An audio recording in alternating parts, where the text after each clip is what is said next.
अंबिका रैना, कनिष्क कटारिया, आदित्य श्रीवास्तव। पता है इन सब में क्या कॉमन है?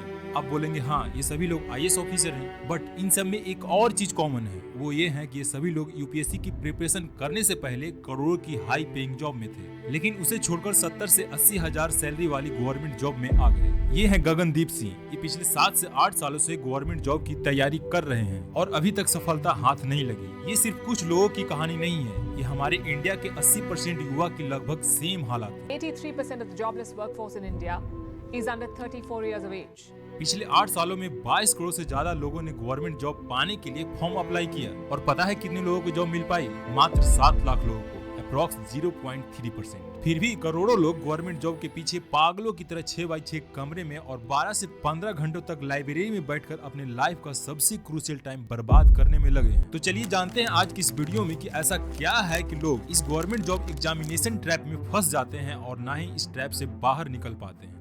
भारत में सिविल सेवा यानी गवर्नमेंट जॉब की शुरुआत अंग्रेजों के समय ब्रिटिश संसद की लॉर्ड मैकाले रिपोर्ट के बाद की गई, जिसके बाद 1854 में लंदन में एक सिविल सेवा आयोग बनाया गया और एक साल बाद 1855 में कॉम्पिटिटिव एग्जाम की शुरुआत हुई। इस एग्जाम को पास करने वाले पहले भारतीय बने सत्येंद्र नाथ टैगोर, जो रविंद्रनाथ टैगोर के भाई थे। शुरुआत में ये एग्जाम सिर्फ लंदन में ली जाती थी, जिसकी वजह से आम लोगों को काफी परेशानी भी होती थी और कुछ लोग एग्जाम दे भी नहीं पाते थे। हालांकि इसके बाद 1922 से ये एग्जाम भारत में ही ली जाने लगी और आम लोगों की भागीदारी बढ़ने लगी और यहीं से ये गवर्नमेंट जॉब का क्रेज बढ़ने लगा और सरकारी नौकरी करने वालों को समाज में बड़े सम्मान से देखा जाने लगा। और यही मेंटालिटी आज भी हमारे सोसाइटी में कायम है। बिहार और यूपी में तो ऐसे हालात हैं कि अगर आप बिजनेस या प्राइवेट जॉब में लाखों कमाते हो, लेकिन 15 से 20 हजार कमाने वाले सरकारी नौकरी वालों से कम ही इज्जत मिलेगी। इंडिया में सरकारी नौकरी लेने का क्रेज मेनली 3 से 4 रीजन है। पहला कारण है बेसिक एजुकेशन का अच्छे से ना मिल पाना। बेसिक एजुकेशन का अच्छे से ना मिलने की वजहों से ना ही बड़े कॉलेज या यूनिवर्सिटी में पढ़ पाते, जिसकी वजह से कोई और नई स्किल डेवलप नहीं कर पाते हैं और न ही और किसी फील्ड को एक्सप्लोर कर पाते हैं। यही वजह है कि जैसे ही स्टूडेंट 12th पास या ग्रेजुएट होता है तो उसके दिमाग में यही आता है कि छोड़ो भाई ये सब झंझट, कौन इतना मेहनत करने जाता है। सभी लोग गवर्नमेंट जॉब की तैयारी में लगे हैं तो मैं भी लग जाता हूँ और यही इस ट्रैप में फंसने का फर्स्ट स्टेप होता है। दूसरा कारण है जॉब सिक्योरिटी।